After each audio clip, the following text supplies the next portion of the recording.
welcome to the second edition of Band Goes to Bass podcast with myself, Adam Christie, and DJ Matty. This episode we have MC Tazo, MC TNT and DJ BROWNY, who was synonymous with the new generation of DJs and MCs that broke through in the early 2000s.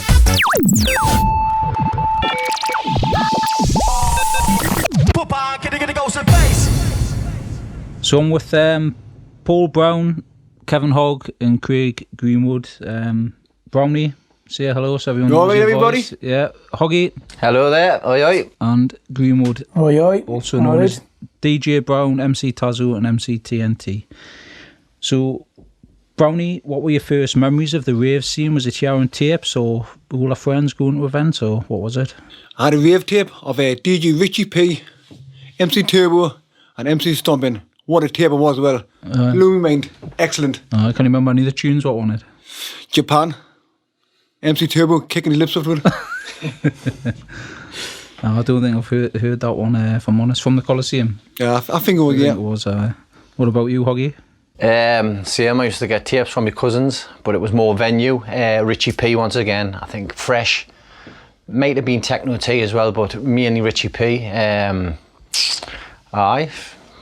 Some good memories, good tapes. And yourself, Greenwood? When I was on holiday, when I was really young, some West End kid had some playing on the pool. So I was listening, I thought it was alright, and that was all I heard of it until we'll come back from school one day and Lloyd says, "Oh, get a listen to that." And so I stuck it on my Walkman on that neath. I don't know what it was, I think it was an Afterlog tape. It was absolutely bouncing, that was me. Pretty much hooked on it, aye.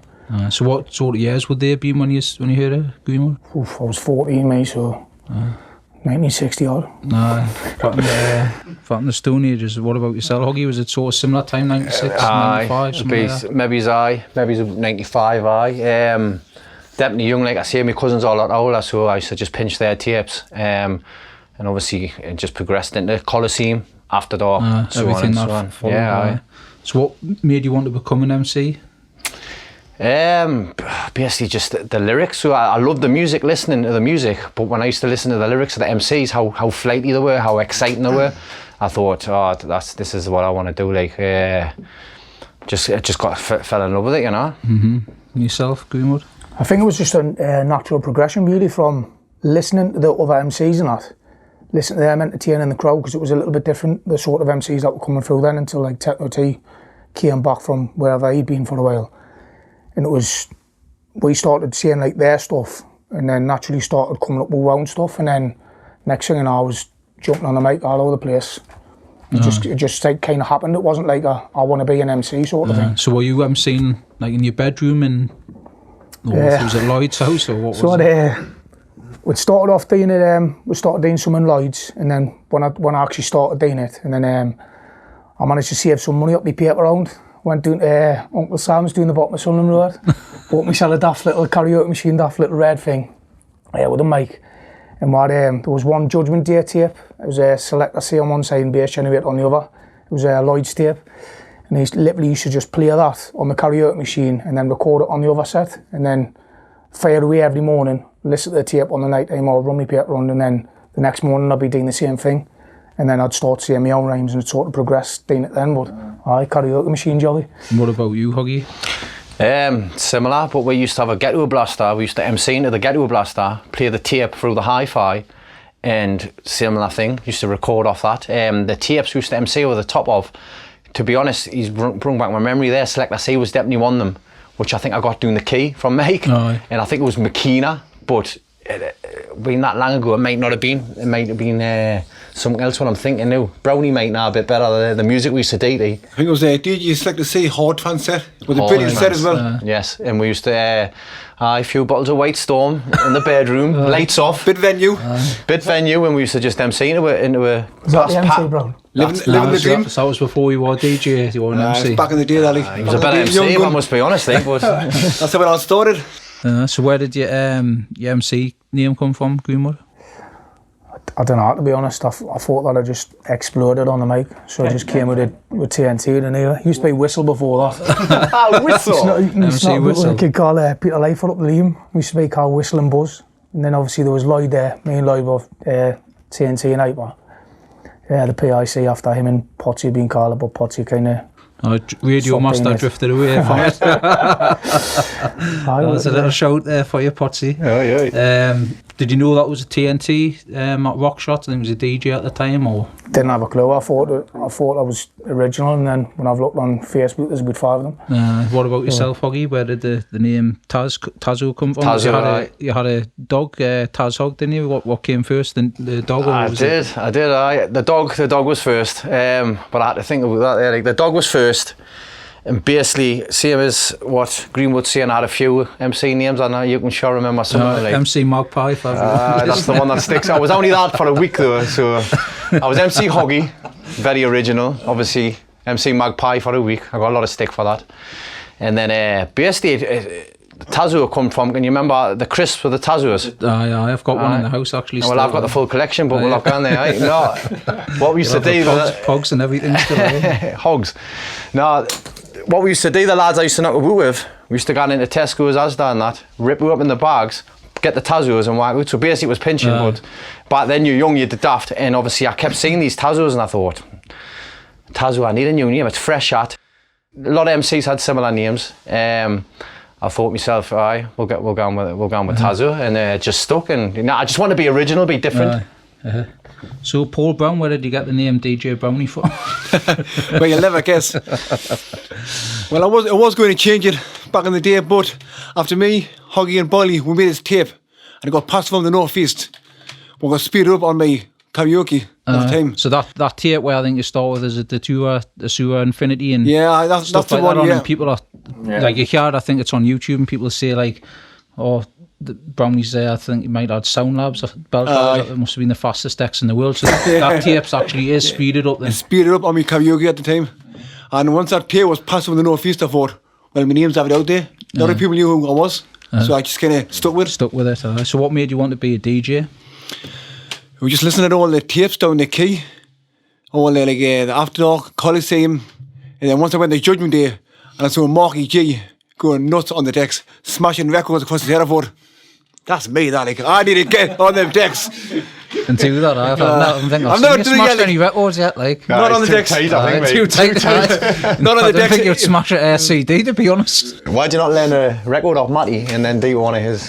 Smashed Hey You Boy, you make one time. Not on purpose, you were crying about a week. I know. So who were your inspirations, Hoggy, growing up listening to the tapes of DJs and MCs? DJs and MCs. MCs, back then obviously you had Stomping, Kicking a Boot, Techno T, Hype, Westwood. I used to love Westwood, like. But the one that really caught my eye when I started listening properly was Jet. Jet was the only one with me. Everyone was like Stomping, who I knocked about with, but I was always Jet. Like the speed of him, the freshness and that, just the stuff he says and stuff. It was Jet. It would have had to be Jet. DJ wise, back then, obviously Selector C was more old school than that, but it's hard to think about DJs now when I think about it now, like. From back then, because there was that many and all, wasn't there? In the Coliseum days and after that. Aye. What about yourself, Brownie? I think back then it was Full Effect, Energy, and Selector C. All used to play all like the bouncy Coliseum Classics, tunes. What about you, Craig? Me, probably got to be DJ MC Attack, like that's the headline from back in the day, like the tunes he used to play. But then when he was on the mic, it was fucking unreal to listen. And then I did get the chance to actually see him live once. That was meant, but tape-wise, Westwood and Hype back to back.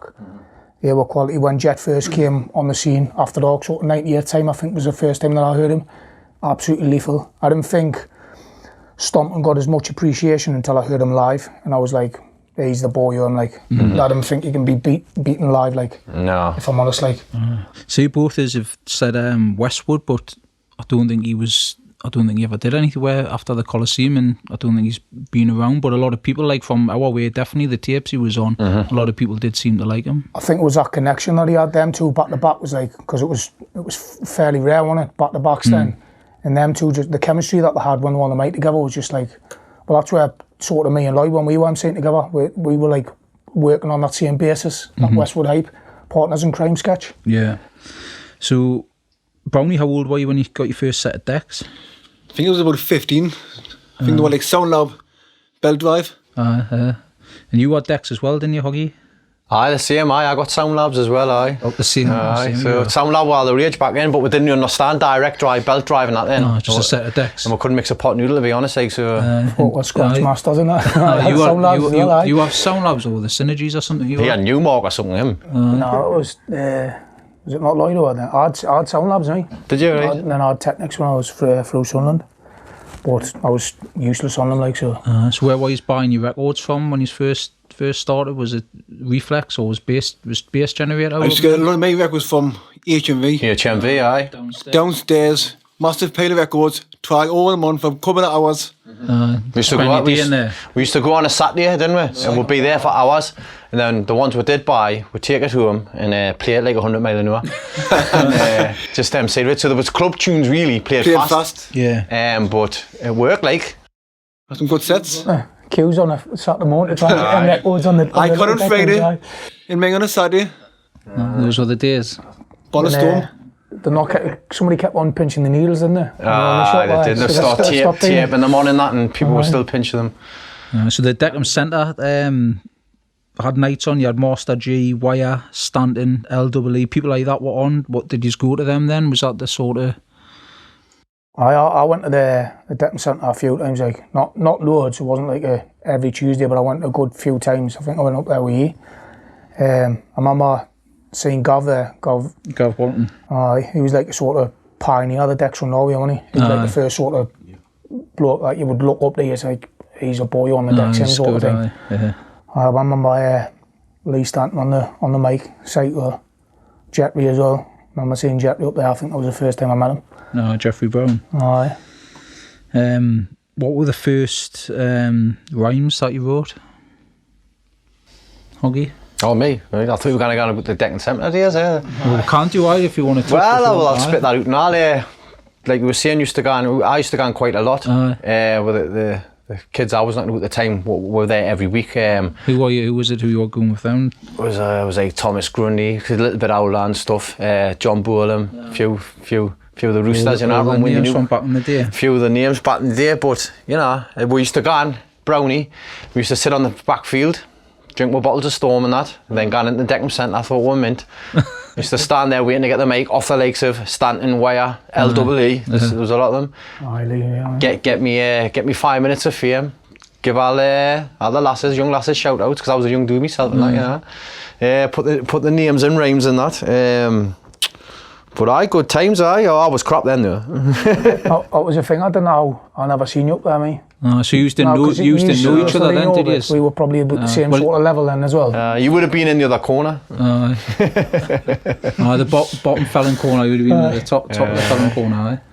So you obviously knew who each other were, but you didn't know that you were MCing. No. I only really knew each other from school then. Didn't know anything about the sort of MCing back then, never. No. Especially when we went from Falla Park. And then you went Thomas Hepburn, didn't you? Thomas Hepburn, so. I knew what Thomas Hepburn as well, weren't you, Brownie? No, I went there as well. But sorry, I didn't finish that last question. So the rhymes, what was the first rhymes that you wrote? Honestly, I can't remember the first rhymes I wrote, like, but... Do you know Brownie? No. There might have been rips of people, like, but... When my own stamp, I don't know. First rhymes, like, but one that stands is that tomorrow is just another day. That was close. To get your session on the way. So that I think that was running about when I started thinking, I'm going to be a bit different. But first rhymes, I think they were just basic, like bounce around, jump around, all that crap, you know. Until I start trying to rhyme inside a rhyme, kind of thing, you know. Yeah. What about you, Greenwood? Pretty much the same. I can't remember where I started from. Like I was saying. Earlier on, like sort of sniding that sort of Westwood Hype sort of sketch or style. Trying to say some of Techno T's rhymes and trying to go and like stomping, like sort of mix it all into one. Mm-hmm. And then before I started making my own stuff, the only one I properly remember was when I made that We Are the Extreme Race. I remember making that up.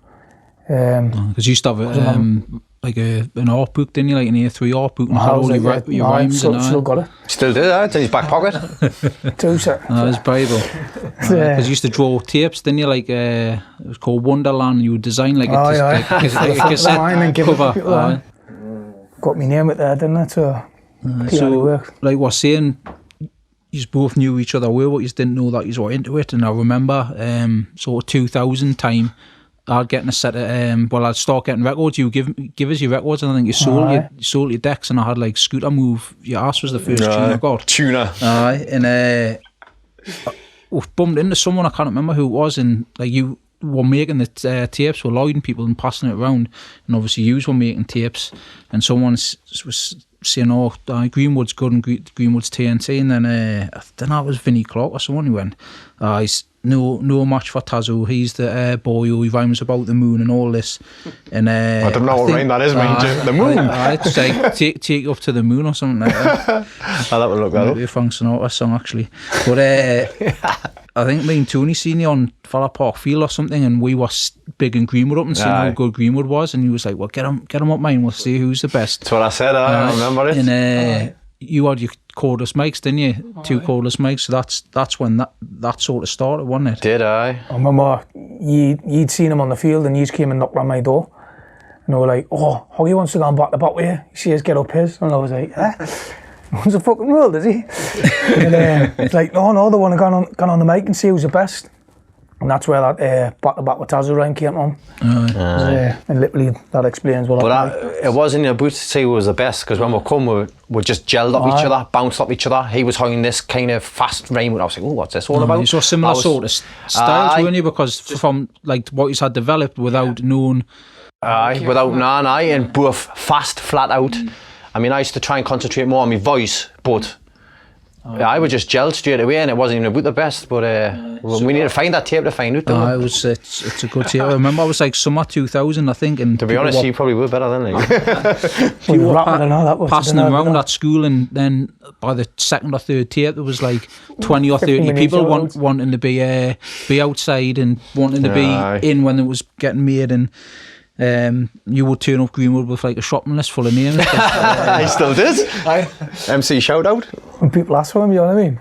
They're the ones that listen at the end of the day. Nah. So before you were like going to raves and MC, not raves, you just had a bit of a following locally, because you would go around Eldon Square and meet people who were going to raves and like from Wallsend and Dunstan and like all those type of people, weren't you? I met the Metro Centre of the town. We used to go in there on a Saturday. You just used to meet random people, and just probably just because we all had stripy jumpers on, probably like, "Oh yeah, he listens to this music." And you used to just get talking to people, and it was like, "Oh yeah, did you hear that tape? Did you hear this tape?" And then, "Oh yeah, I've listened to this. Oh, that's me there." And then before you know it, like your name was getting bounced about a little bit, and you didn't realise. Then the day would just love doing what we're doing. And would just love getting it out there, and it was like, "Oh, that's all right, that." So you knew you were doing something right. So then you carry on doing it, make a few more rhymes up, try and get another set, because it was mainly on the same tape, but just different rhymes said on the same tape hour and hour again. Because there wasn't that much. Like nowadays, it's like audio is readily available in it on lots of different platforms. Where back then you had to go to the key, didn't you? Or select, go to Select C or bass generator tape. I'm surprised it's still even kicking, to be fair. I've got it in the house here, but surprised it's not wore out the amount of times that we used it.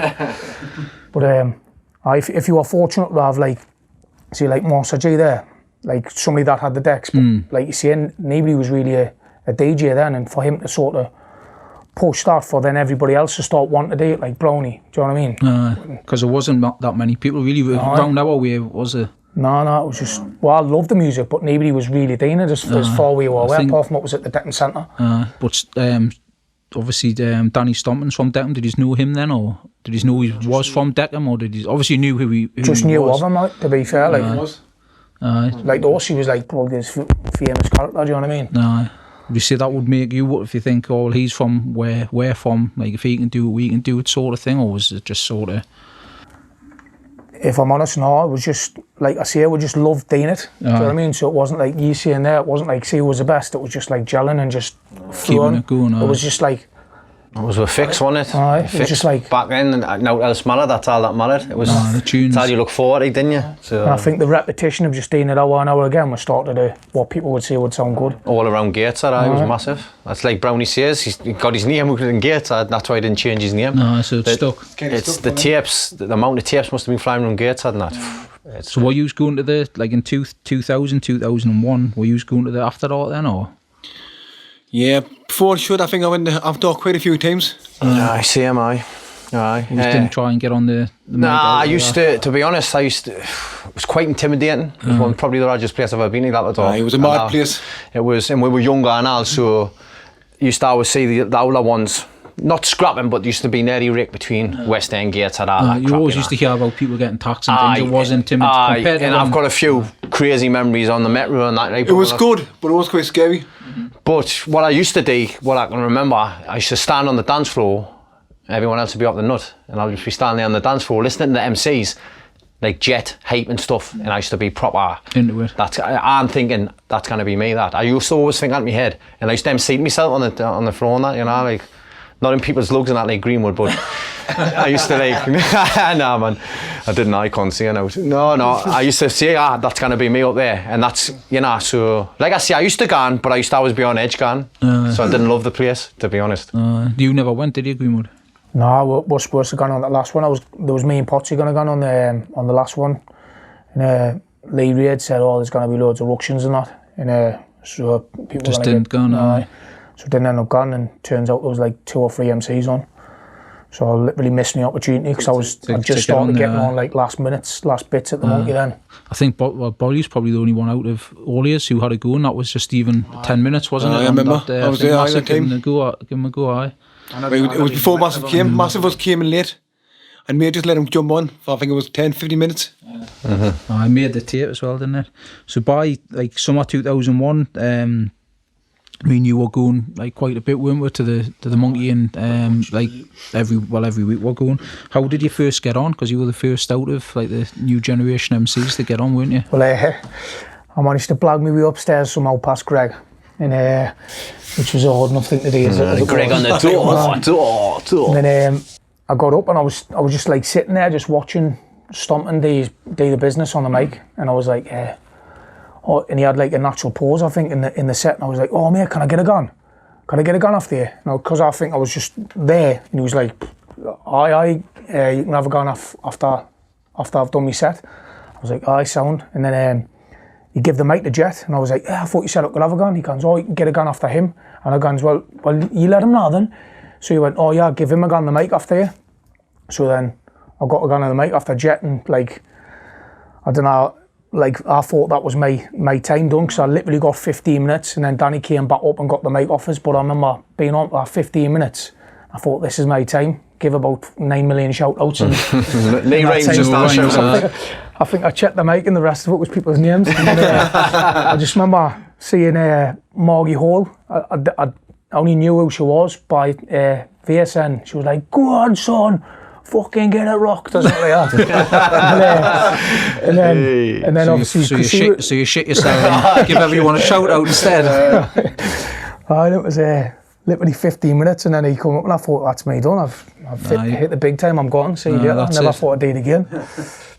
So Hoggy, I can't remember it was the first time, but there was talk about you getting on, and it was when the stage used to be, the MC stage was on the floor next to where the stairs at the balcony. And was it Danny who gave you your first go, or did you? I can't remember. I've got a memory, the first time I ever had a go was before Greenwood got it. Right. It wasn't planned on it, we went doing, and we'll keep, like, all the lads will keep blagging him, like Jerry Brown and that. R.I.P., you know what I mean? But anyway, and no one could get it, and KC was on the mic. Mm-hmm. And I remember Jerry just saying, oh yeah, fuck it. And he just pulled it off him, passed it to me. And I'd done about, a couple of minutes, went for it, and then got it, took off us again, because someone come over. And then I didn't go back for weeks and weeks after that, because I went in a bit of a huff, because we were going every week trying to get it. That's when Greenwood stepped in, and Greenwood saying, look, I'm getting on now, come doing. And Greenwood would try to keep saying to me, come do with me, and stuff like that. And then we went doing, and was it Danny, was it? I'm sure, because it was like, someone was saying, oh, Danny's gonna like give you a go and things, and because it was where the you would keep dropping my name in, weren't you? Where there used to be a pool table next to the chill out room. They had them seats, and we all used to sit there before they built the stairs onto the dance floor for the balcony. And there was loads were there, and I think it was like the last hour or something. Everyone was waiting, and then we got up, and then you got on, and then it was hardly anyone there. It was just us. I think it was sort of last hour. I'm remembering a bit there. I might have been but I had to keep waiting and standing. I did, because I was nervous. I remember and we had a good following that night, didn't we? There was loads. Gates there, didn't we? So by the end of 2001, you were both getting regular goes. Techno, T-Jet, Massive, KC, all left the Monkey to just work at the Hangout only, and not they didn't go back to the Monkey, which left Danny, Steve Hyper, and Wally MC Speed. But that was it. So there was like quite a big void to fill on the lineup. Did you just feel any pressure or nerves when you were getting on? And nah, because we'd already been getting like little snippets at the end, you know, and little scraps at the last sort of hour and that. So it kind of it just gave us, instead of just jumping on and whipping out as much as you could, it gave you a chance to like do a set instead of doing with 15, 20 minutes. What we had been doing in the scraps. bedrooms prior on tapes, I making it, and then They done with a favour, to be fair. Shout out. So I would just got to enjoy it a bit more rather than feeling pressured of having to say, like, trying to impress people by saying as much as you could in a short amount of time. We said as much as we could in a longer time, you know what I mean? But and the more we got into it, the more buzz you got, and then then week after week, and more relaxed you got, because you started getting used to it instead of being that nervous about being on. Trying to get all your rhymes, all your shout outs in your case. Started trying to work on little things like, right, now I've done what I'm doing in the bedroom, how do I work a crowd now? Because we'd never tried to work a crowd, do you know what I mean? It was just literally used to sit in the bedroom with a pair of headphones in, talking into a mic as fast as you could, saying as much as you could, making it rhyme. And then all of a sudden you'd like, then people are looking up at you. And it was like the difference between doing that and then being on a stage, actually getting people to jump about. Like daft little things like getting your hands up in the air or make some noise with the Gateshead Boys. So I think it was December 2001, you did a back-to-back with Stomping. I think it was the first time you had been back-to-back with them, and like a lot of people were saying, oh, it might happen, and how did that come about? I was unaware that people had been saying it, obviously, what you spoke about before, like about like Danny had heard tapes or not two tapes, people had been on about them. I think what had happened was people were saying, oh, he's the new up-and-coming MC, and he's like, he's making a name for himself, and I can't remember who it was, but at the time this has all just been the call with Danny, and we've been listening to this tape, and when he got on, I think he was just like, had a sort of point of proving, sort of like you being nervous and things, like you were giving shout outs and things like that, but you sort of held young as you started going for it as well, didn't you? It took us a little while to get into it, so I'd say, should we go back to back? I think I asked him, because somebody had mentioned it, so it must have planted the seed, and then I think I'd said it to him, and then he was like, oh, it's what we've all been waiting for, or something like that, and then we just went, and it was iconic for me. It was like I don't know, like somebody famous in your eyes, you know what I mean? He's like the top dog, and he's giving you a chance to perform with him, do you know what I mean? And just went from there. Like you see, I was probably, because I was a bit nervous, I definitely didn't think I was at my best. I know that a lot of people say it was mint tape and this and that. It was iconic for us, didn't get us wrong, do you know what I mean? It was like you see it, MCing with your sort of heroes, if you like. And when you're going on with Stomping and all, there's only one way, you've got to go and flat out, because he does, so he pushes you, you know, he does a rhyme, you do one, he does a rhyme, you do one. Every set you do with Stomping's flat out. And then if both of you go to drop a rhyme at the same time, then he takes control. He takes it, but yeah, we'll give him that. But, we'll give him that. I'll tell you what was wild about that was, I don't know if it's on the full tape or whatever, but he managed to take I'll Bruise You for whatever reason. Like just the full tune by himself, and he loved that for Webster, didn't he? And then I managed to get Thinking About You. No, that was your tune, that's yours. I was like, when I listened back, I was like, how mad was that? Like, that was my favourite tune, and that was like his renowned tune. It's his signature tune. Do you know what I mean? The first flyers were both on were Boxing Day 2001, but they spelled your name with two Zs, didn't they, Huggy? And there was a few tapes with two Zs on one. I thought it was someone else, I was good at. You know what it is? I still bought the tapes. I was buzzing, you know what I mean? But the double Z it is. What did you feel like when you first seen your name on a flyer, Greenwood? Well, me and Tinian went doing, and Tinian didn't have to pay in or whatever it was. I don't know how I was on the mic and I was still paying in, but Probably said he was TNT. Tinian was standing there and he was just looking at the flyer and he just started reading it and he was like, yeah, you seen this? And I was like, I'm still waiting in the queue to pay, do you know what I mean? You're getting the pay. So you were paying in when you was... and he was getting in, and I was the one that was on the mic. And he went, it was that one with guest MC, TNT. And he was like, yeah. And I was like, no, that's not me, man. And I don't know why I was thinking it was somebody else. And just, it was like one of them, another surreal moment. Like, couldn't believe that I was on a fly at the new Monkey, do you know what I mean? You've still got it on your wall, haven't you? No. On your bedroom, man? It's in the sitting room. So Ace and Trans followed shortly on, and then Future after that, and obviously Brownie was on the decks. It was pretty much our group of mates who were like anyone who could DJ or MC was practically getting on then, wasn't it? When you're in the clique, everyone could MC then, by 2002, and that's when Double Vision started. Where did the name come from that? Was that before the Monkey, or was it?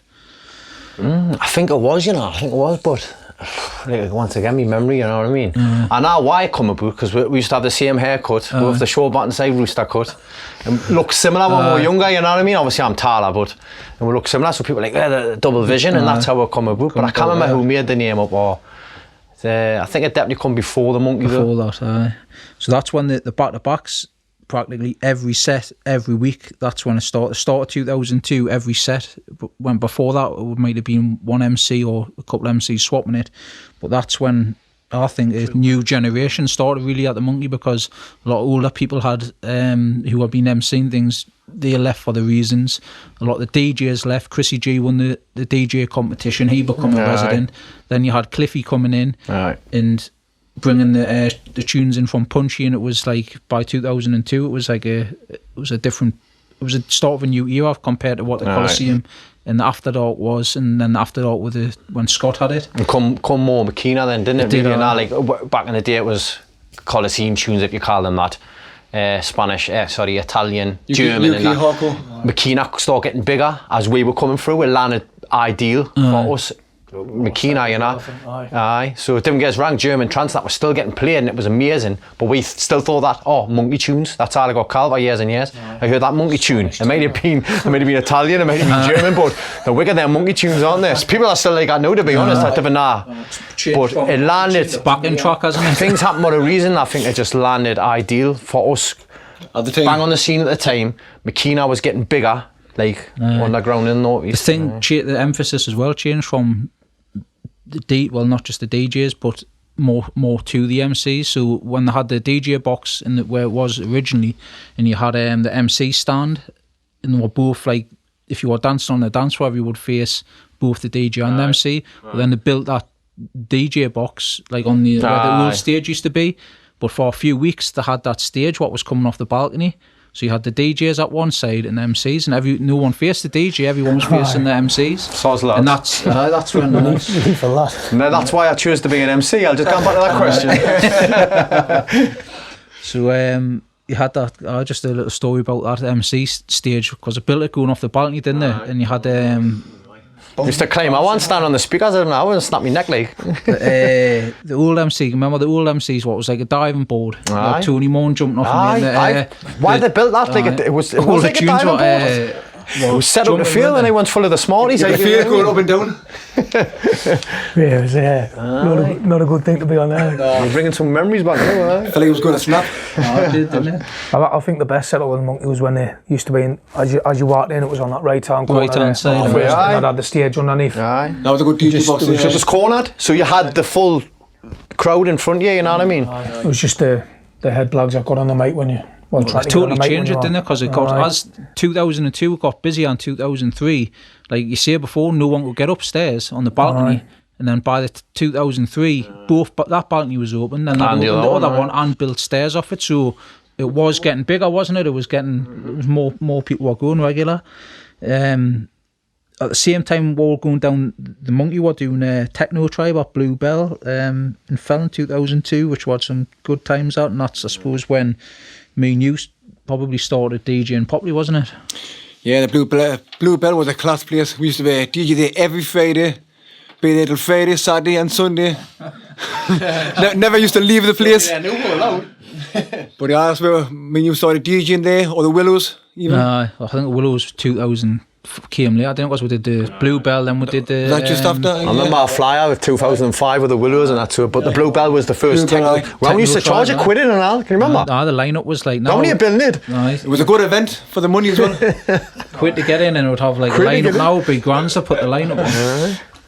Aye, good times there. Good times in the Bluebell. That's what I mean, back then it was done for the love, wasn't it? Oh, aye, definitely. So how did you get your first set at the Monkey? Because everyone knew you in the club probably for drinking bottles of Storm on the dance floor. I'll never forget that. Eating a Tell that story, pot Brownie. noodle. That's a good story, Brownie. Tell that. How you got that bottle of Storm? I remember it. Storm with sorry, how did you get in the monkey with that bottle of Storm? Well, I'm not exactly sure how I got the bottle of Storm in the monkey. I can remember. I just remember standing on the dance floor with a bottle of Storm in my hand, thinking, how did I get in here with this? First he were waiting, right? And now they're going to search you. He put his arms up, but his bottle was in his hand still. So when they've searched him, his bottle was in his hand. And then we're walking in together when being MC and that. I didn't get searched, I was an MC, I just showed me mic. We walked in onto the dance floor and then he realised he had it. And then he was like, he had a bottle of Storm on the dance floor. I'll never forget it. One drink every hour. One night. Kept us going all night. There you are. In the first flyer that you were, sorry we didn't answer that question, we started talking about the Storm. How did you actually get on? How did you first get on? Well, me and you, Matty, went to Keith Matrix's house. And I was told to Keith that day. And I asked for a set. And I showed him some of the tunes I had. So he could go on the kids' night first. So I had one little half an hour set on the kids' night. And then I think it was the next week, or next month maybe, he had us on the flyer for the main night. And had Brownie the Nut on, didn't it? On the, It did have Brownie the Nutter. What a first time for your flyer. But I was buzzing just to have my name on the flyer. Because they used to, if you look at old flyers, they had like names under, like Mr. Reliable under people, Mr. Cheese and things like done, but not really in the monkeys, like the Coliseum days, and it was never really seen anyone like that. What would Greenwood be, Mr. Shoutout? Probably. I'll be Cheese, so it's out. You can do this back if you want. Cheesy. So what was it like going to the Key for tape or CD when it was having your name on? I'll be honest, I was normally at work when I quick save massive and safe on the monkey. Safe on the monkey into work, so by the time I finished the key was closed on. And we still be in the Bluebell, Brownie. Bluebell over again. So I never really got doing, but when you're going past and you see people picking up the tapes and you know that they were listening to, or they were picking it up because you wanted it, was like, it was a buzz like. But still pay for my own tapes and all. Kill me that. So you're paying for your tapes off me, paying to get in, and then not getting there. And then I started getting them for free. I never used to pay to get in, so how'd I wingle that? Must have been licking horse, aye. You'd have been like, I don't fucking tell you anyway, yeah. I was just like, at me. I think you were too soft for them, you. So 2000 times change, don't they? 2002, 2003, if you watch the videos back, like there was a lot of people on from Felon and going because we're doing the Bluebell, and obviously people were on from Gates and things, but everyone were just kids, weren't they? When you look back now and you think, like, if you, like I was talking to Kevin John about it, and like they were saying they didn't enjoy it, where for us we loved it, we loved going, but we were just kids. If you look now at different eras of rave and things, like I would have loved to have went to the Coliseum, I would have loved to have went to the venue, but when we were that age, that's all we had really, wasn't it? But we still had a good time, didn't we? The monkey for us was brilliant. It was all our mates in there, people who were about the same age, and we just worked all week just to get to the monkey. It's all you cared about, aye. Monkey on Saturday, who's gone, then you have your group and be meeting wherever, and it was just a buzz, and I know it was every week. It was amazing, wasn't it? For all looked 40.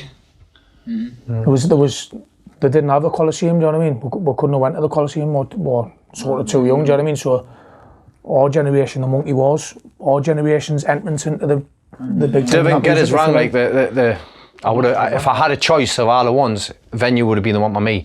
Just for the music, how happy it was, you know what I mean? How good it sounded, like the vibe and all that, which Techno T was saying, and that would be the one that I only regret I didn't get today. But you know what it is, we've done the monkey and we've bossed it, you know. Because people now, when you kids who are like 18, 19, you know, would love to have went there. I'm thinking, well, whatever you've got on now, if it's Monday or something, like enjoy what you've got now. Don't think, I wish I could have went there, because in another 5 years' time, people will go, oh, I wish I could have went to like what they've got now. So I suppose you just definitely. It's always the next best thing, isn't it? Aye. The powerhouse events as well, the under 18s, they were sold out, and when we used to go and do they always go, weren't they, Brownie? I remember doing the first hour one time, and by my second tune, the whole dance floor was chock-a-block from front to back, and it was just brilliant every time I went there. What about you, Craig? Aye, pretty much the same. I think I was still alright sometimes then when I was on the mic, when I was at the powerhouse, like That was when it started getting serious for crowds, because obviously the powerhouse was like a sea of people, wasn't it?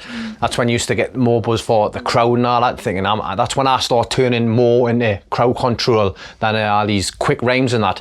Seeing stuff like that, that's when I started to get your hands in the air and all that. That's when stuff like that, because I was interacting with the crowd. Aye, because I was seeing all these sea of young'uns, even though I was a young rooster myself, you know what I mean? But that's when I started thinking, this is getting good, this thing, right? He done well, Daz, setting that up like. No, it does affect him and Jason Bushby. I don't know how long they won it for, because it was Jason Bushby. It was his event. Jazz Promotions used to do it in like Bianco's, where the Energize was in Stockton, where we used to go. He did that years ago, and then I don't know how it came about with Daz, but it might have been because Daz had Ultimate Buzz, which we'll talk about now.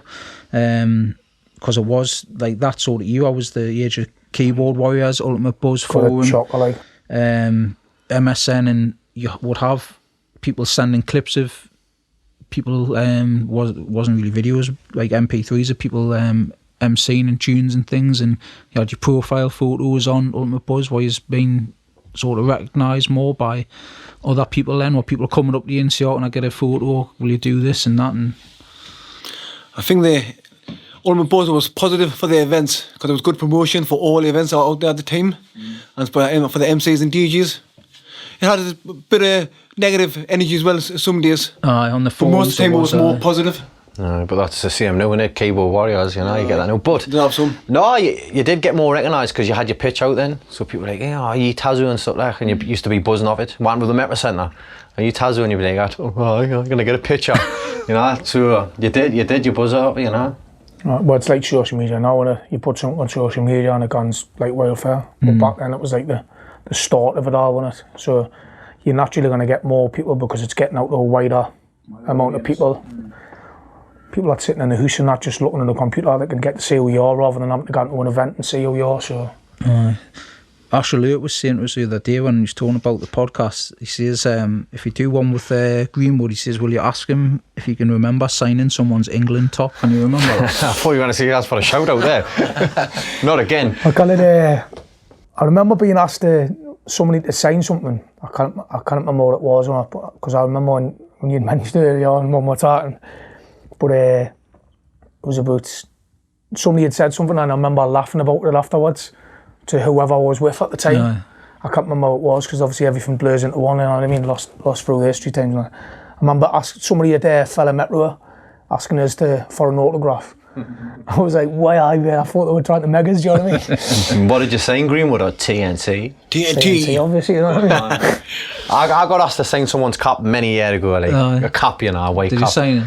I did, of course I did. Did you do I had the pen in my back pocket, man. You had a marker ready for it, didn't you? It wasn't a Sharpie, like, but you know. What about you, Brownie? Ever been asked to do out like that? No, I'm afraid I haven't. No signing of me. Brownie, you've not seen a cat, you've seen a cast before. Oh, I've seen a cast, aye. Well, not at Turbo Tracks when we went in, and Miller would be like, "Oh, sign these records," and we would just probably devalue in the record, because people would be like, "Yeah, I've seen a few records in Turbo Tracks." Why would I want that record up there? I know. Right, not being the neatest either. I was probably just thinking, I didn't want to buy that new. I asked Kevin John about signature rhymes for specific tunes. Greenwood, you have Make Some Noise for the Gateshead Boys on Thinking About You. How did that start? I generally didn't know, to be honest. I think because people had started going along to the Make Some Noise for the Gateshead Boys, it wasn't like intentional, but I think it's because it's like slow and easy to go along with if you're listening. If you've listened to the tapes or whatever, then people started saying it. And then obviously Thinking About You at the time was like me when top tune, loved it a bit, do you know what I mean? We absolutely hammered it when we had it in yours with Ian Brownie and that, and Boyley and that, aye. And I think just when that came on, and I was like, bump, and then I'd obviously heard people saying it prior to that. It must have been, I put the two together, and then the first time that I'd done it, and people obviously were for the Gateshead Boys, I just started seeing it again. It kind of stuck. It kind of stuck with that tune, and then every time it comes on, now it's, you know, that it's getting said. What about you, Huggies? You know what? I listened to that podcast you done with Kevin John, and when they said it made sense. do a signature rhyme on a same tune all the time, poison the mains, you know what I mean, as in a sense. But I mustn't do it as much. But I used to see on Gravitation, obviously you know that tune. On the build-up, I used to say, all I've got to say is, here it comes. And that was signature, you know what I mean? And obviously the same for giving Keo a shout like that. This one's for the MC Trance, wherever you are. And all that, you know what I mean? So it was signature. There was tunes there that were signature, because there were the main tunes. And I probably did say the same rhymes hour, but a lot of it was freestyle and that, to be honest. But it is a clever thing to do it new. If you say you had a new Monta tune, for example, and it was like a top tune, and you kept saying the same bit on it, eventually it'll poison the mains. Once you get them in the rave, because I've heard the audio, you start it off, they're going to finish it for you, you know what I mean? Which I try to do quite a lot now anyway, to be honest. I have over the last few years, you know what I mean? Interacting with the crowd. Aye. It was the Monster sound as well, our Partners in Crime. That used to be, if I could catch the kick off, that used to be the Partners in Crime will never do the time. Solid to catch it in there. You're full of the smarties. Nah. Not you, man, me. Not you, man. 6 o'clock in the morning, fall asleep. Used to be buzzed for the Monster sound, though. That's one tune you wanted in the Monkey, like. Everybody hates it. Unreal tune. Back in the day, like, if you're on the mic. It was the tune for the mic, like. Boily, fuck me. Kick these fucking lips up. All of it, flattered. Because you're flattered at the end of the day, and that's what it was all about. It was always, is this the MC Ace's kick-off, or was it the MC Tazo's, or who was on at the time? Whoever wanted coins in that. Whoever you can have the second one. You bastard. Chrissy Dree dropping it down to 33, and if you caught it, you were fucking a hero. If you missed it, well, it was outrageous. we just beat it back in, freestyle it back. But that was part of the Frisk and Aldine stuff like that. Night Road done a lot of it, dropping it down, bringing it back in. It was exciting. Do you know what I mean? Entertaining, wasn't it? That's what it's all about. Keeping MCs on the tours, wasn't it? Right. Plus, he was adding his little bit of the party, wasn't he? That was separating him from the other. This is party trick, wasn't it? With dance section, you would drop it down to 33 when it said that thing, or you would scratch it back or something. It grafted though, didn't it? It done the biz. Scudero, when he played on the free decks. It was a flying free. Flying free. He played two iron, it was like a couple of beats behind, wasn't it? Aye. It's like separating the men from the boys, so to speak. So in 2004, I think it was, you and Boily Huggy said, I don't know, it was Matrix or Davey, whoever, that you wanted to do the hanger. Why did you want to go and do that? Because I think at the time, obviously Danny was allowed to do it, but no one else was, MC wise. Right, just obviously it was getting big, the hangar, and you could drink there. So we're like, we're going there. And to be honest, they were offering more money. So I think at the time, we were getting 40 quid at the Monkey. Scott was... Like 40 quid were you getting paid back then? No, Greenwood was getting 20. I was getting 40. I think Boyle would have been getting 40 and all. But at the end of the day, Scott was like, I'll give you 50. So we were like, well, we're going to get more money, we can drink. Well, let we're going, you know. And we were saying free drinks and that. And also, basically, you want loyalty and anyone. I always said that between the eruptions with Davey Marl and this, and I always said I was never loyal to anyone. I'll just do my own thing, which I did. And eventually, I left the Monkey because I thought, you know. Did he get sacked, or did the sack is because people didn't get sacked? No, I just left me. I think Boyle stayed at the Monkey. How long did he leave for? I left just to get in the hangar because, like I say, it was more money, and it was just. I don't know, it was starting to get good. I enjoyed drinking, you know what I mean? It was better just to have a PV in that, you know? Did the wages go back? Did the wages go up at the Monkey when you came back, or? No, just stayed the same. When did you go back? I didn't come back, I didn't think, did I? I left the Monkey before everyone, didn't I? And then didn't go back. I thought that you went back for it. No, I never really went back, you know?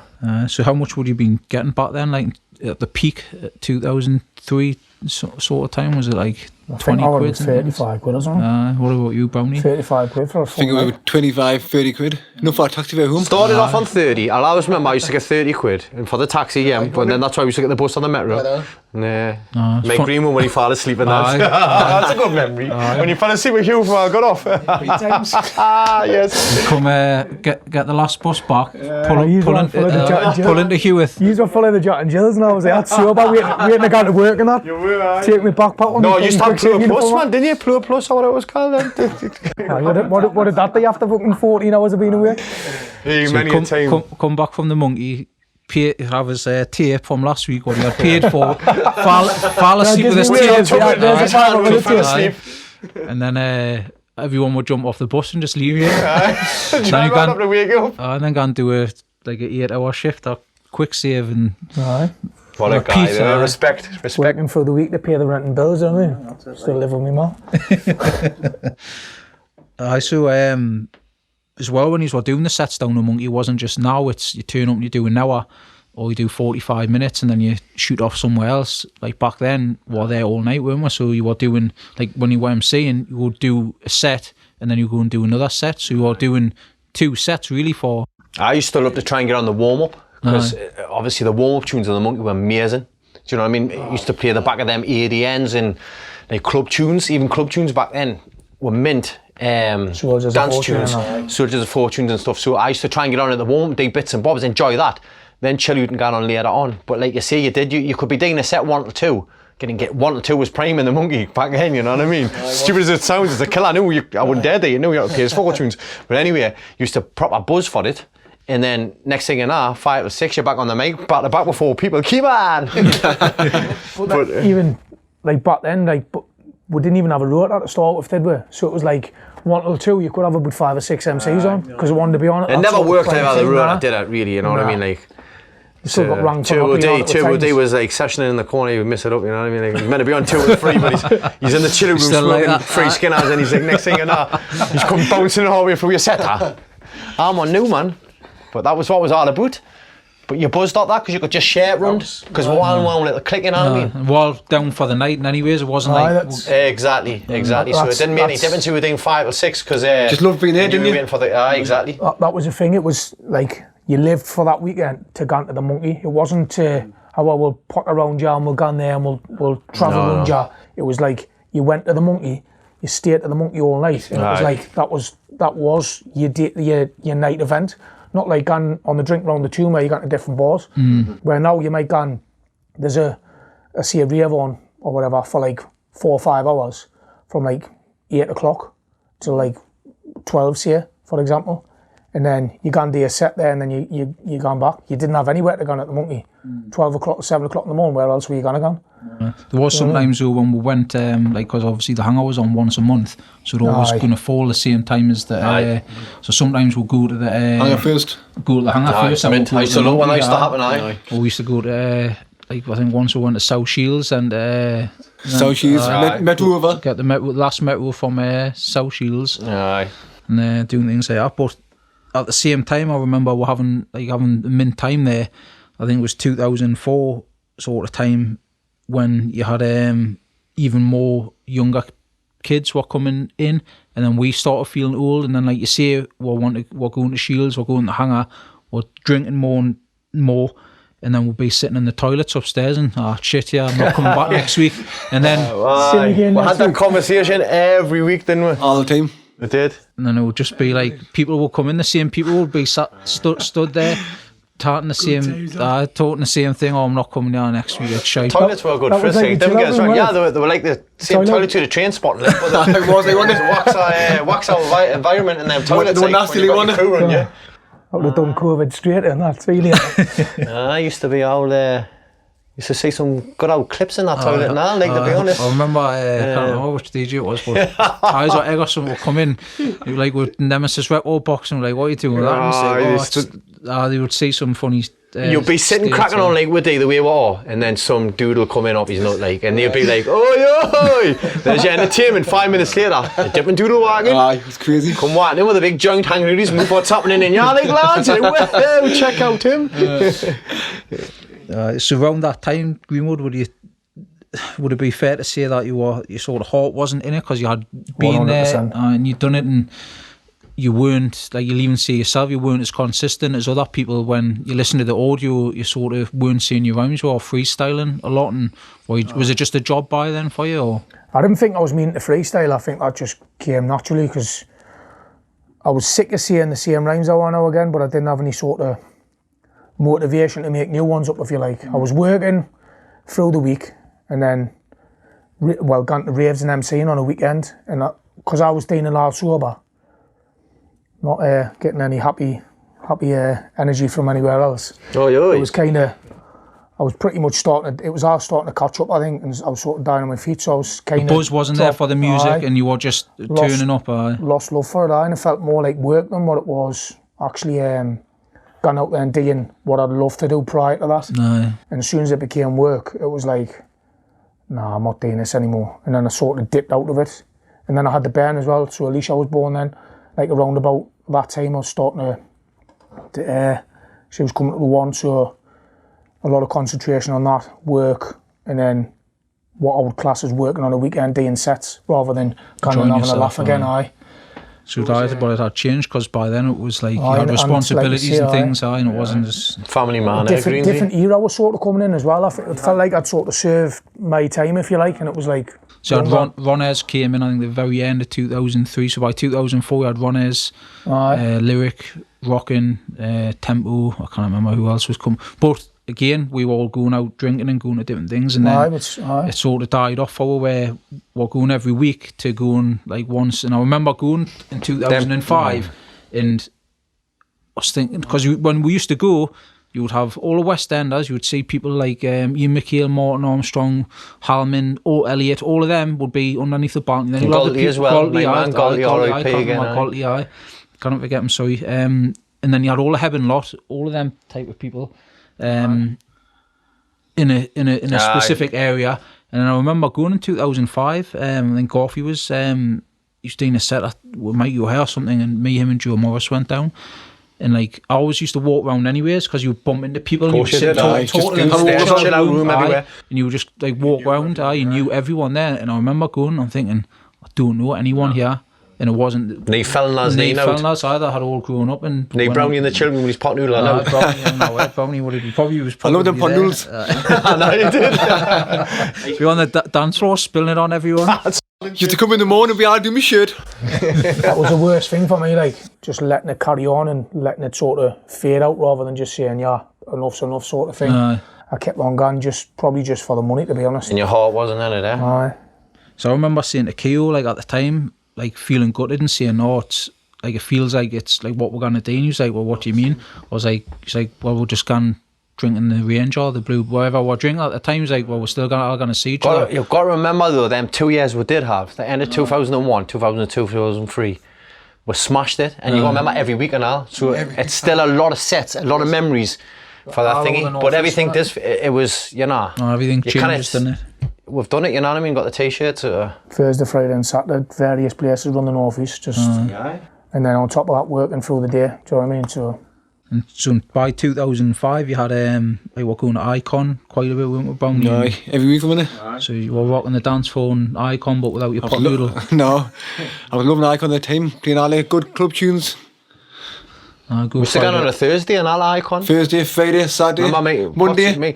Potts used to put his Ben Sherman on, look, we're 26. He still wears that actually, but we used to go on a Thursday, and it was Icon on a Thursday, playing that tune we mentioned before, stuff like that. Jonah, listening. All that kind of stuff.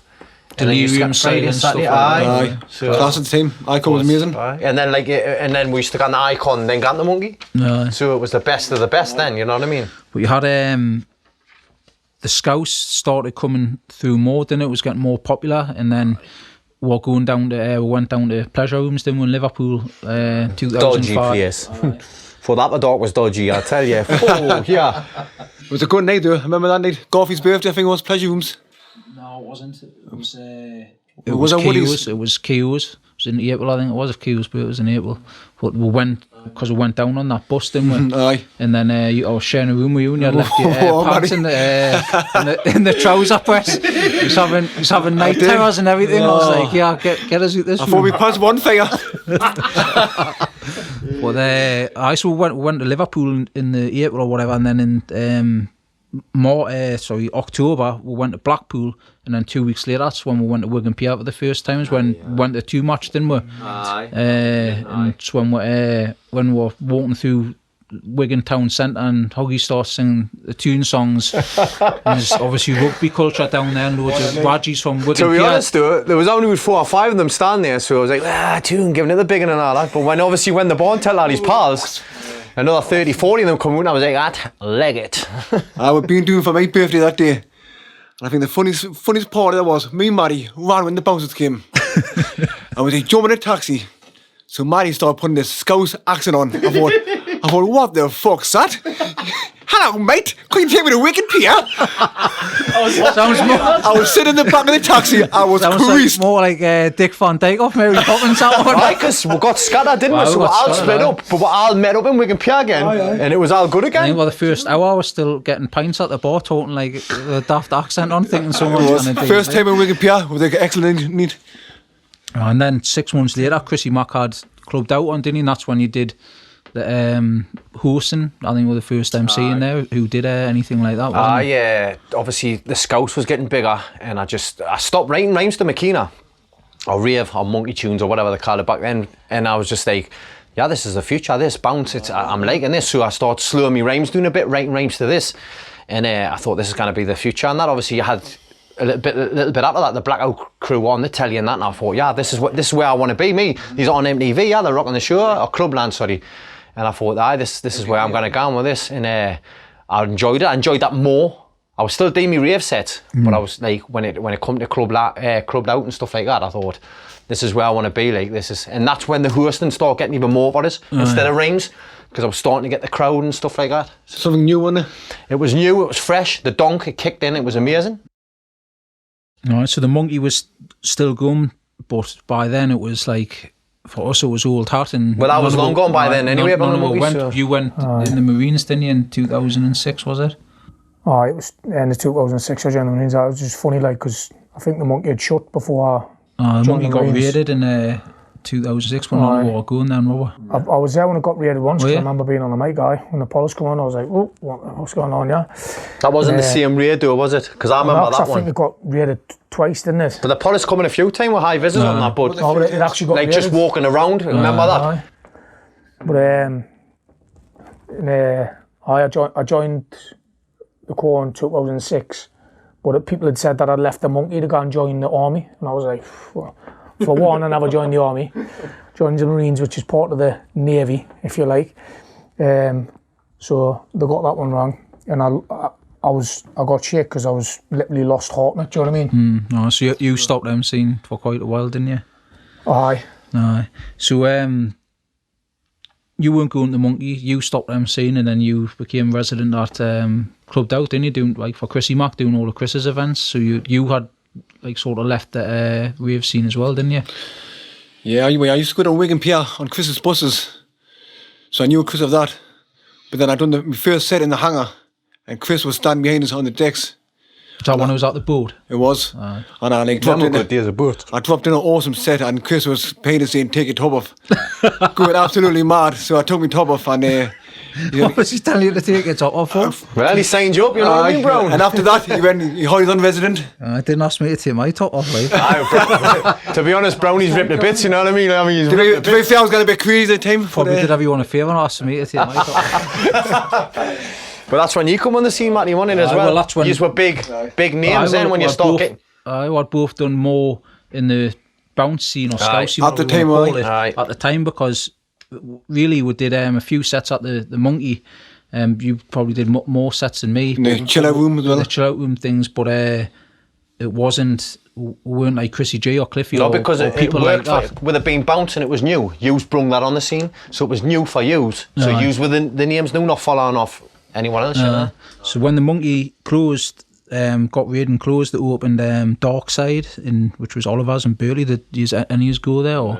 I was long gone by then. I think I went once, and it was good. It was a good club, but it didn't have the same kind of vibe as other ones. It was something a bit weird about it. I think the rave had just sort of fizzled out by then, hadn't it? I remember, I think it would have been about 2008 actually, bounce scene. That's when I think I'd started dabbling back in the mic back then. Sorry to change the subject there, but on that bounce scene one, I got on at Wigan Pier, but I think he might have come down when I was supposed to be on the mic, and Jones had made that Kelly Clarkson tune the night before. That was me, that man. Are you mad? You never got in a Wigan PR, without you? 100% I got on a Wigan. Did you? I've got a video. Nobody else was there because I was absolutely wrecked. I apologise. Chrissy Mack. How long he's on the room? Chill out. Ask Mickey Kennedy. There was me and Mickey Kennedy had 2 pints in Gotham City. Had a bottle of cherry Lambrini, little bottle of vodka, and we're halfway through all the drink. You wouldn't be the MC? Then exactly. Matt came up and he went, Greenwood, there's anybody else shy? You're going to have to go on the mic tonight. And I was like, ah. But Wigan Pierre didn't really have MCs, did it? I remember when Jonesy got on, and he was starting to get big with his tunes, and I didn't really MC. You did the hosting, didn't you? I hosted him, I introduced him. It was on video camcorder back then. And he was dropping it in, and that was a good memory for me, because I love Wigan Pierre just as much as I love the Monkey. Because we were going, Chris was taking 52-seaters down, so there was loads were down there, and we'd go, I remember watching the 2006 Euros, didn't we? When we went down there, and the Euros were on, that was a mint day. Queston, that was there, Buxton. Quest, Buxton. Got that foot, haven't we? Actually got hair then. So was that definitely Wigan Pierre? I 100%. Legend? I thought that was only one from up here that got on the mic at Wigan Pierre. I didn't know you got on. I honestly did, I never knew, but yeah, I'm glad you did now, because that was the place to be. To be honest, was it not? I was already shite as right on the way down before he said that to us. Then when he said it, I was just like, kept on boozing, and then Jonesy came on it, and I was supposed to introduce him. So I was there, and then he played that tune straight away, that Kelly Clarkson tune, because he made it the night before. That's what he used to do. And I literally just went mic drop, ran down on the stairs, and Chris and Matt came running down. About 10 minutes later, I was like, Greenwood just supposed to be on the mic. I was like, fuck off. I went 2 seconds and I was still bouncing. I think that's why I loved Wigan Pierre just as much as the Monkey, because I used to go to the Monkey, enjoy myself. I would dance now and then with the boys. I would have a frisk having a dance, but not as much because I started MC more. But Wigan Pierre, I only went to Wigan Pierre to dance, not MC.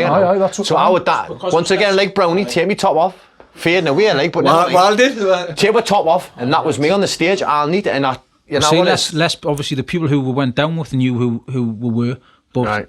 Up in the Monkey, people going, oh, look at TNT dancing, or look at Tazo dancing. And which I still didn't get us wrong, I'll shake me out there, big booty, you know what I mean? But I know what you're saying, it was more of a night out away from the North East, wasn't it, when we were going down? When he said that, you could have said before I'd actually started drinking, do you know what I mean? Then I might have actually put in a good set, because that was fucking shocking.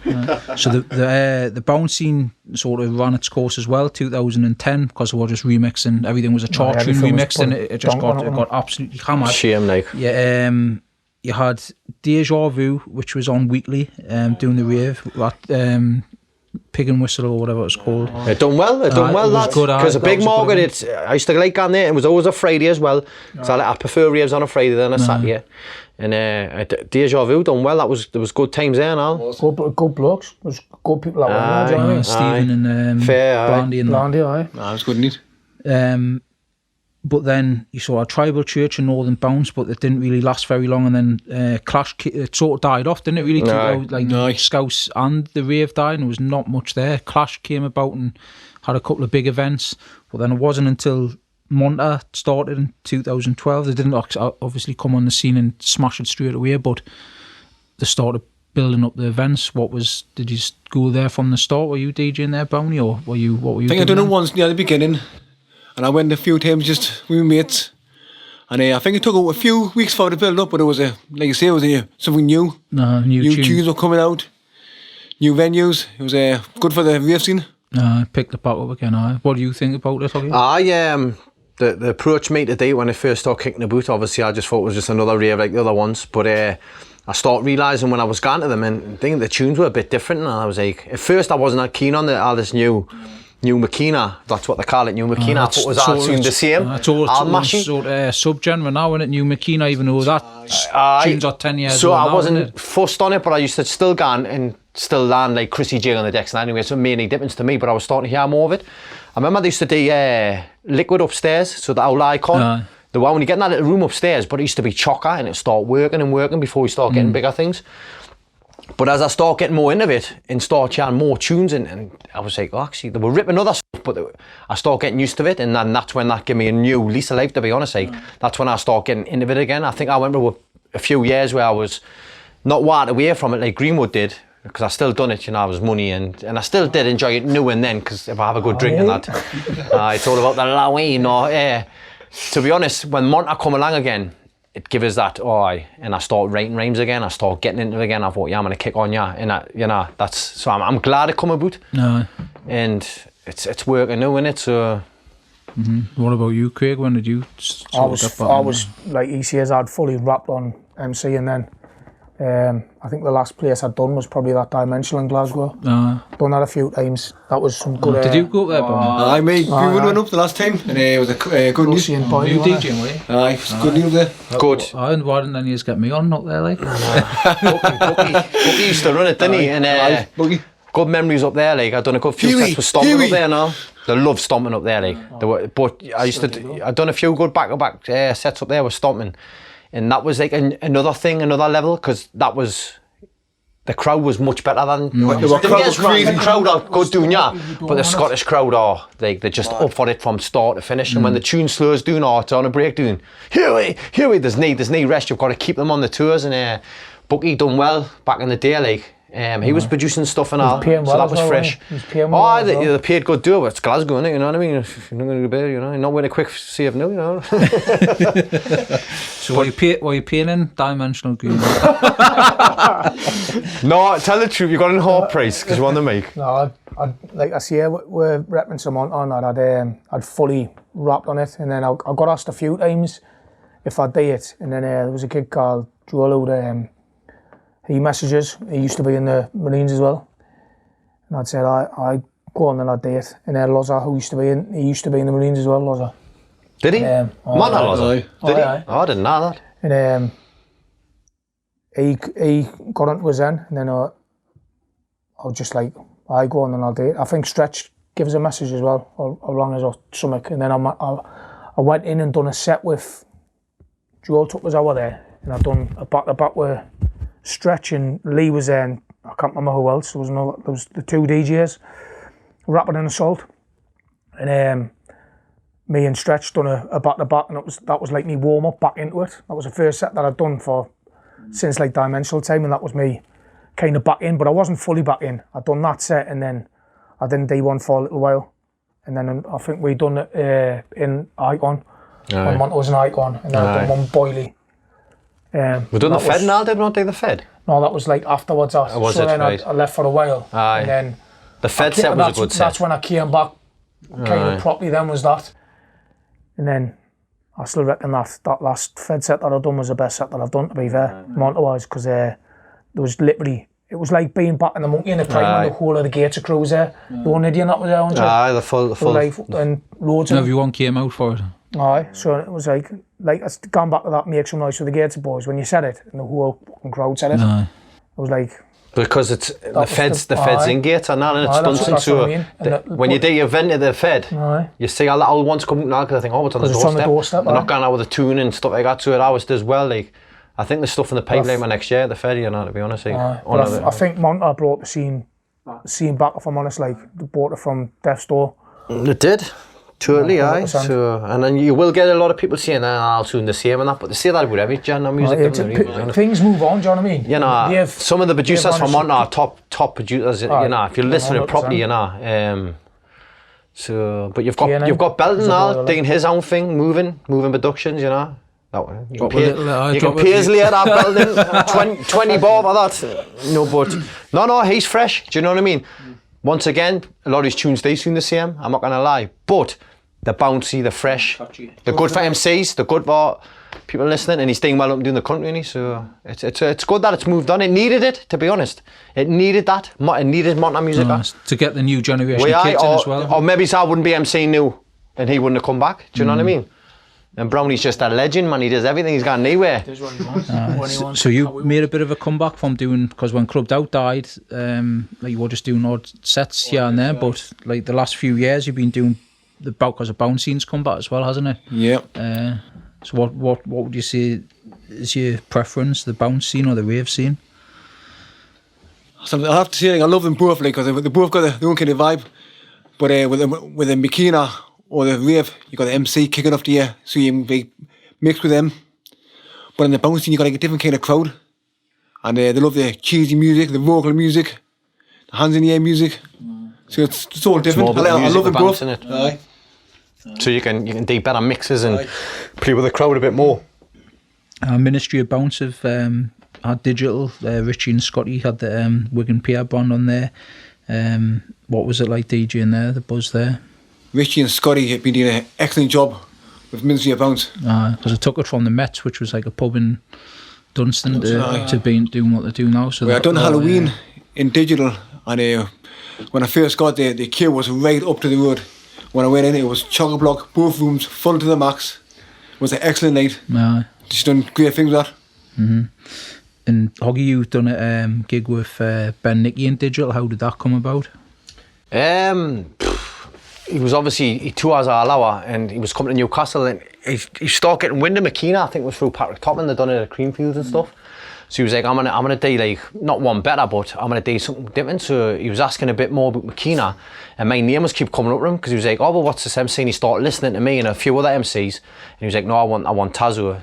And so basically it was a lad from over the tune give us a ring and says, oh, Ben Nicky wants you to host him, and I think that was like, give out one night, you're joking, aren't you, and all that. He went, yeah, look, honestly, he wants thingy, I'm going to send him your number, and that's fine. So I sent me number thinking out of it, and then all of a sudden, Ben Nicky, no agents, Ben Nicky himself, hi, Ben Nicky, bro, had a bit crack with him. He was trying to explain what he was trying to bring. He says, look, I want to do a bit McKenna up, yeah, because I play every kind of music. Yeah. Come and meet us, we'll have a bit crack. Went to meet him, and what a nice bloke, aye. And then we're mates now, you know, I've got his number, we'll speak every month. And so anything else coming up next year if this COVID to be honest, this year was going to be the year. What is it? I done a set at the beginning of this year saying rhyme about 2020 going to be the year now, because I had a few things in with Ben Nicky, crowd to 5,000 and stuff like that, which is big for me, you know, because rave scene doesn't get that many, and we had a few things in the pipeline, a couple with Ben, but I'm hoping that gets moved into 2021, because I'm still speaking to him, and there should be stuff coming off. And what about the link with Jordan Pickford? How did that come about?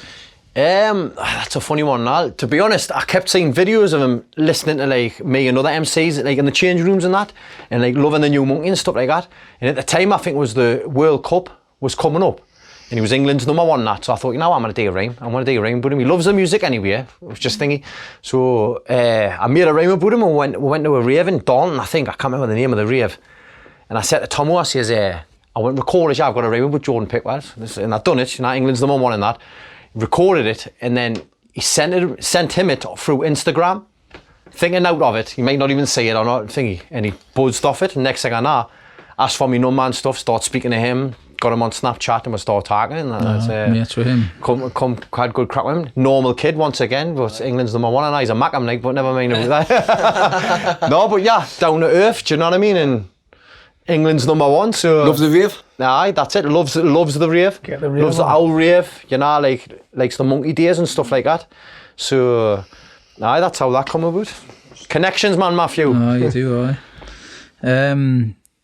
The Double Vision event was supposed to be this year. I'll not talk too much about it to not take anything away from what should be a good event. Not spoil anything, but one of the things people keep saying online, and what people keep saying to me is, are you going to bring the old school rhymes back, or are you going to be more the fast Tazo from 2002, Aye. or the host where you sit interacting with the crowd? Aye. No, it's gonna be the 2002. I've already for a while now said it. The old rhymes in my phone, I've got to learn half of them again. Like, I've forgot all of them, to be honest, but I've got to list them. There's about 40, 50 of them there that I've got. I know most of them, and the set will be like a 2002 set. I think he said the same as well to Lee. What I've been told, that it'll be like, it's gonna work. It's gonna be like a so both gonna make it go. Yes, there's no like me try to burn him burn me, and that. What I've been told is we're gonna go on for it. He does a rhyme, I do a rhyme, linking up. Tazo, yes, all that. The way you want it, the way what people want to see, and it'll be it'll not be enemy new cheesy shit, what some of them say and all that, and me horsey shit, but it'll be me commercial shit. Let's get out that, you know. I'm branching out. Ben Nicky, are you listening? No, it will be. It'll be like the background. Just on my side it will be anyway, and I think it will be for him. You've still got that old style anyways, that one. I mean, you done a set with Spider Roger, didn't you? Exactly. I done a set in the studio. And it was like, he speeded it up a bit. Say I like 170 because I'm lazy now, but he was like, 175, 180, and it does grab this. And like I say, when I'm on with TNT, stomping and that, if the graft is, you will get the old Tazo out, because I'll not think too much of all these new what I try to do clever or rhyme and rhyme, I'll just spit out old stuff and that. But I to be honest, I'm in the middle of doing a set. Brownie sent us a set, and I'll be out either next couple of weeks, if not definitely the beginning of the 2021 for a little treat for everyone, where Brownie's done a set now on 40 minutes, and I'm gonna just non-stop, maybe it's old school for half, and then my new stuff for the other half. Recreate the old bedroom set. Well, the set he's done is the old stuff anyway, where we started off. And so did you speed it up on your karaoke machine? Not this time, Matty. So watch the space in the place. Fade away. So obviously the double vision, it's a big event because you have never done it for however many years, and we're sitting in double vision studios now. Is it sort of significant for you to, like, for people to still talk about it now, and like for the partnership that you've had? Is it? I think people, they love it still, don't they? You know, because people still listen to the sets from. The DI, and to be honest, I'm gonna listen to myself to be thinking. I did a while ago when it was meant to be happening this year. Yeah. I started listening to a few sets of what we've done just to get some of my old stuff. I was writing the beginning of the rhyme in my phone. That's how I've got like them out of my phone now, and just to remember of it. But no, it's, you know, looking forward to it. It'll be good. You know what? After the year we've had, they need something like that. You know what I mean? The full North East needs it, and it will happen. And you know, so I'm sure that it will happen next year. Like sound. Greenwood, the last year you've been writing new rhymes and doing more sets, and a lot of people are saying online in the comments that you're as good as you were in 2001, 2002. What's your thoughts on that? I appreciate the sort of the nice gestures, words and that people are saying, like, but I have been I've got my buzz back for it basically, and rhymes just came at me head. I started listening to Woody and Lee's new stuff, and that's when they were playing, like, they're producing new bouncy stuff, like my style of music, if you like, like the fast, bouncy, constant, which is what I was into, and started listening to a bit of that. And then the one they made that tune, we done the little set in that, and I think what got us really into it was Forbes had asked us if I wanted to do a set for a little while, you know, when I started doing the Montas, and I'd see him at Monta and that, and he was like, oh, we need to do a studio set, and I was like, oh yeah, well, I was a bit wary of it. I thought it was going to be like, you know, like when you look at like 8 Mile and that, and you see the studios with all the digits and that, and the glass screen with the mics, like what the mics in your, like. I think you've been watching too many Robin films. Well, that's what I mean. But you think of a studio, and that's what I pictured. And turn up someone's bedroom and have I got up there and Brownie's karaoke machine. It was basically like what people see as a studio is basically what we had back in the day in the bedrooms, apart from it's a lot better equipment, where we had a karaoke machine or a set of decks with 2 mics plugged into the mixer. But it's obviously a lot more controlled, and the way that the studio producer and our professional and stuff is obviously a lot better. But it was the same sort of feel as what we got from doing on a Sunday, going up the Hoggies and doing it in there. So as soon as I got that buzz back, something must have clicked in, triggered them memories, and all of a sudden fucking rhymes just started coming in anywhere. I was making like 8 bars or 16, whatever we wanted, but the other week 8 bars or 16 bars, whatever it was, like 5 of them in a day, which I've never done before, even when I was in the height of me prime back 2001. And it's like, I'm still struggling to remember them now. Half the time I'm reading them, you can't really tell in the studio sets, so I need to get them all sorted before the live stuff comes back on.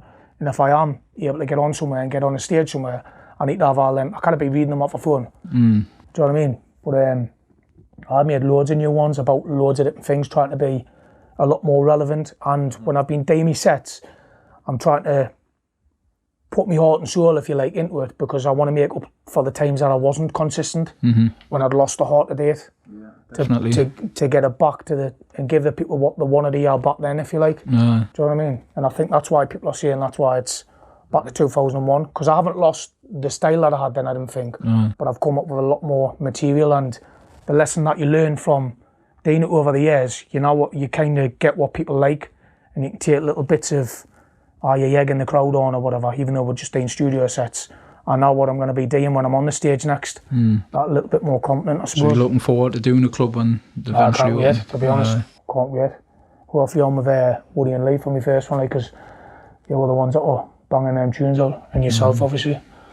Brownie, you're doing a lot of live streams as well, and your magic hat's becoming pretty legendary. Are you looking forward to the clubs opening back up? My magic hat, just to get it in the zone. I like doing a few live streams, guess it's to play some new tunes again. Just a bit of promotion for myself. I just keeps us in the limelight, really. Something different. Aye. Are you gonna wear the hat when you're going back to the raves? You've got to, haven't you? Once I get back on that scene, now. the hat is coming back. The hat is back. Top off, hats on. You never know. What's your thoughts, Hoggy, on the streams and the studio sets, which seem to be getting more popular? Obviously, I like them, aye. More the studio sets. There's no camera on you and that, so you can just get into it and get your rhymes out properly, and that's what I like about it, because if you're making new rhymes, you're dating a rave, no one's going to listen. You could just knock with the best rhyme in the world and they're going, what's here with the dipstick, you know? So it's best the studio, you can get it out there, and people start saying, yeah, that's that rhyme. You get them in a crowd, in a rave, they're going to think, that's that rhyme. They'll know some of it, you know?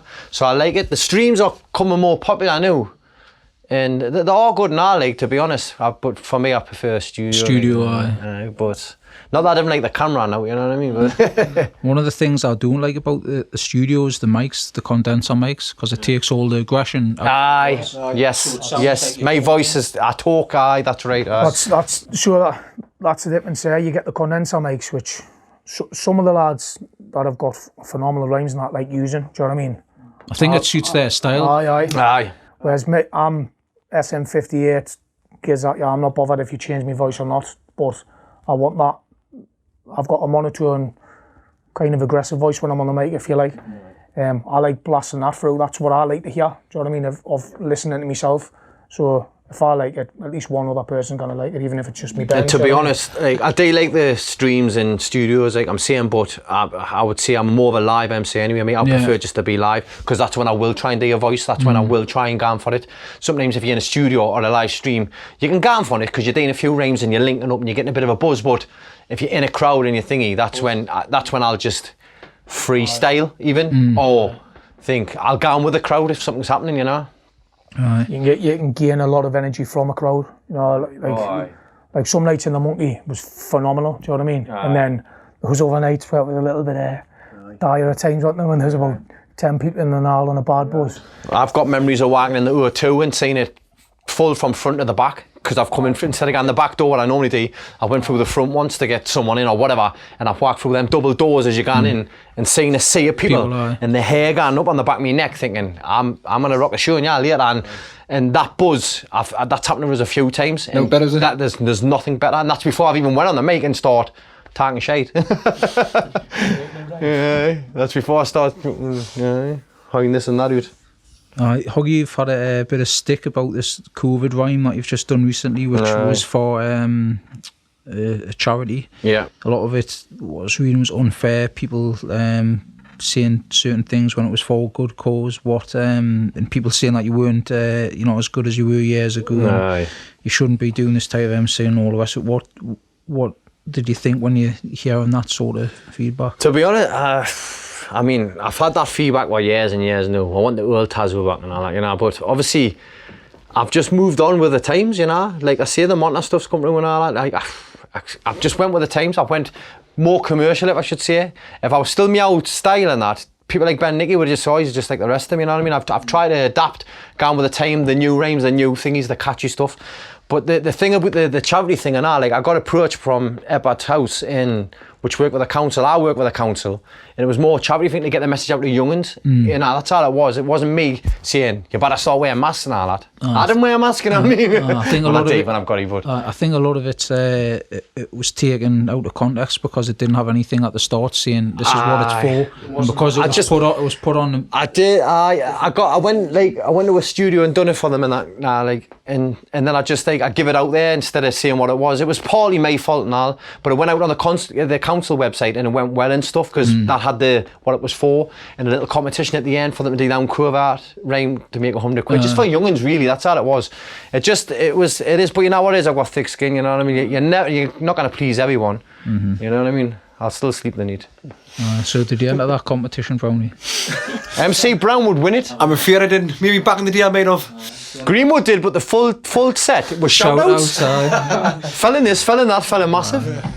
So do a quick rhyme, Brownie, for the Go on, Brown. Bop, bop, bop, bop, bop, bop, bop, bop. Hallucination, it's your imagination. On the mic, you are realizing all the drugs they're taking. He has to work in. Son and Matty on a mission.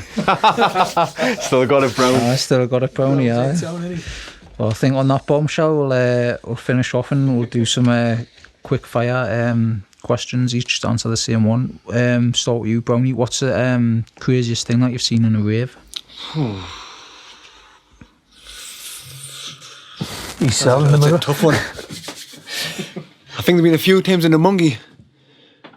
I think there's seen someone fall off the speaker in the Monkey and fall flat on the floor. And I'm thinking, how he just got up and walked again. And Did he get up and dancing? Aye. Just fell off the speaker, slammed on his back, and just got up and started dancing again, like nothing happened. Nah. What about you, Hoggy?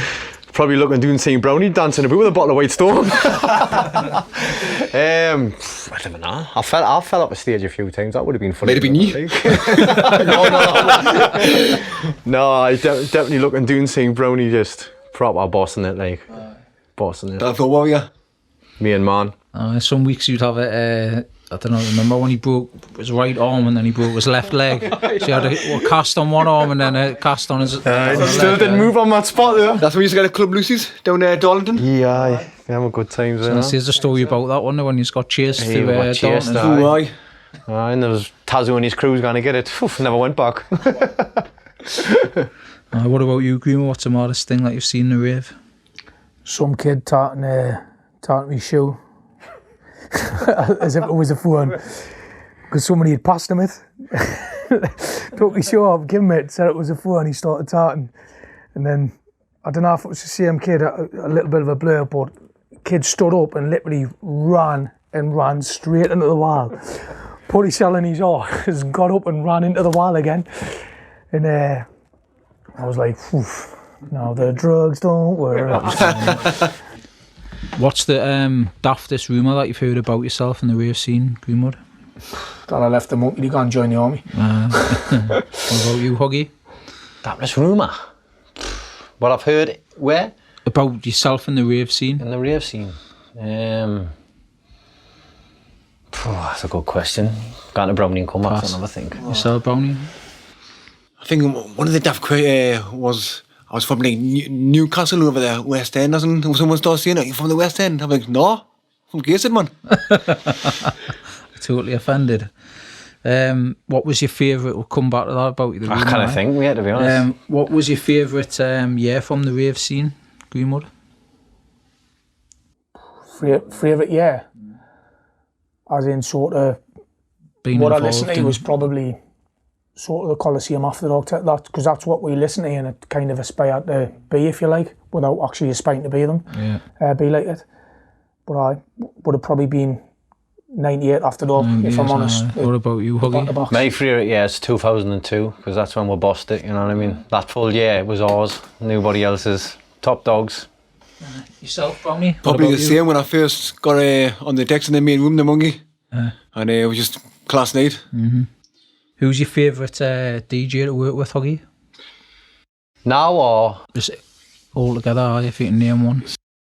Too many to name. There's a lot of DJs I like, to be honest. Like, back in the Monkey days, when I'm saying, used to always want to try and land Night Row or Direct. Do you know what I mean? They were them guys rang Matrix was good and all. I did like Matrix. Best at mixing. Used to stand there with his arms full and that. You know what I mean? It was good. But Night Row was more bounce, yeah. Direct, you never ever got a bad set with a Direct. As it went on, to be honest, Brownie's always been there because Brownie plays tunes for me. So Brownie might have a set plan, but if I'm on the mic with him, he'll just think, hold on a minute, he'll pull, and then he'll D stuff with the crossfader. So DJ Brown, you know what I mean? So it works. And yourself as well, Matty, you know what I mean? Because you're not the selections that we like. So there's a few names for you there, mate. What about you, Greenwood? I see a newer style. It's not even, we use only newer style, but yourself, Brownie, I'd say Woody and Lee, Chrissy G is obviously my number one. Aye. People who I'd love to work with, as in, look, they would be Selector Scene Attack. Like, that's like me proper bucket list. Like, I don't think I never mentioned Chrissy there for some reason. Like, but I think I was thinking 2 before Chrissy. Do you know what I mean? There's to be fair, like the top tier DJs, there's literally too many to name, if I'm honest. And that's another thing. I think I've done more sets with Chrissy G than anyone else, so I think I'm just used to him. You know what I mean? Yeah, I've got like Nightly and RF and the Monkey. They were the ones that were sorted. That's what I can remember because Chrissy was just coming through. But they were your 1 to 2 sets and 2 to 3. Chrissy was always Chrissy would do 5 to 6 for weeks, wouldn't he? Aye. But it would still be mint. it would be mint. Still mint because I would still jump on that set. But K9, there's another one. Like, because I think before he started, correct us if I'm wrong, like, but when he first started, he was trying to MC before he started doing the deck, so he knew what the MC wanted to hear. So he started working his DJing around that. That's what he was telling us about Glasgow anyways. Shout to K9. No, all the new DJs and Monta DJs are all good now. Static, what about you, sir? Moving again, there's another 20. There's too many to name. Trouble I've done a mint set with Trouble. He played like one of the, I think it was like sort of after all bass sort of tunes, if you like. But you've got the likes of John Vazak and that, which doesn't get that much recognition. No, he's a very good DJ, John Vazak. Well, he's starting to get a clubland as well, so he's a good Makina DJ. Because once again, played with Bizarre at a Soundscape, Unreal mix he did with John Vazak will take risks. He's a very good DJ, so I've got to hire his name into the mix. That mix that he did with a Rave Theme and Acid Anthem, like the mix like for 20 bar mix or something. I remember that being good. Give Danny Eclipse with the bouncy cheesies. There's loads. There's literally top tier DJs. They're all mint with what they do, aren't they? Do you know what I mean? Is there a DJ or MC which you haven't worked with who you would like to agree with? Like you said, does Attack? 100% Attack. Like. Huggy? Could you roll back the years and gone on with Westwood? Like, I would have loved that. Like, you, Brownie? Just going back in time would be good to go with like Massive and Jet at the same time. Aye. In the frame. Aye, Massive MC and or Jet, DJing? MC, it's Brown. Them MCing. If you could change anything in the rave scene, Huggy, what would it be?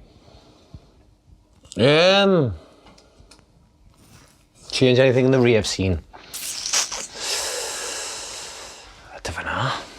I love the rave scene. It's good and it's hard to change because the rave scene is. You don't want it to change. It was what it is. What it is. You can't. Because I couldn't, if you brought an all-nighter back now, I wouldn't go to it. So exactly. What the young ones might do, do you know what I mean? But then again, it's a bit narrow. But the thing I'd change is the politics. The amount of he said, she said. I would change that. You kind of do this and you kind of do that. If you're an MC or a DJ, I hope you all listen out there, kids. Do what you want. At the end of the day, it doesn't start to. Yeah, when anyone's got agents and that in this scene, you do what you want and you do what you. DJ anywhere, MC anywhere. But the rave scene is what it is, and it's the best. Another thing as well, the DJ should get more recognition because they're playing for the MC. Aye. Where the North East, everybody loves the MCs, don't they? But it's the DJ that makes it by playing that wicked set. Yeah, man. Well, I didn't believe in that, right? No, I think. Alright, so finish off on, if there's one tune that you never had to hear again, would it be Brownie from the rave scene? I need your loving. Hate it. What, I Need Your Punk, or? That one. I can't stand that one. Or you, BM, I Need Your Lovin', which one? The punk one. I Need Your Punk, that's a tune that, man. No, can't stand it. Greenwood? I couldn't tell you, to be honest. I couldn't name a tune to save my life, so... What about you, Huggy? I don't know the name of it, but it's like ding ding ding ding ding. Well, that's just the scene. Is that same tune? Same one. Is that? Aye. That's disgusting. That. Can't stand it. And people love it. People in the group message love it. And they put in the group message. I know you do. You love it, right? And that is a naughty tune. That I hate it. The only tune the Monkey that it's still like. It's disgusting. I hate it. The first time I heard that was when Javi Matrala was on and Stomping was on. And I was standing on the balcony and dropped it.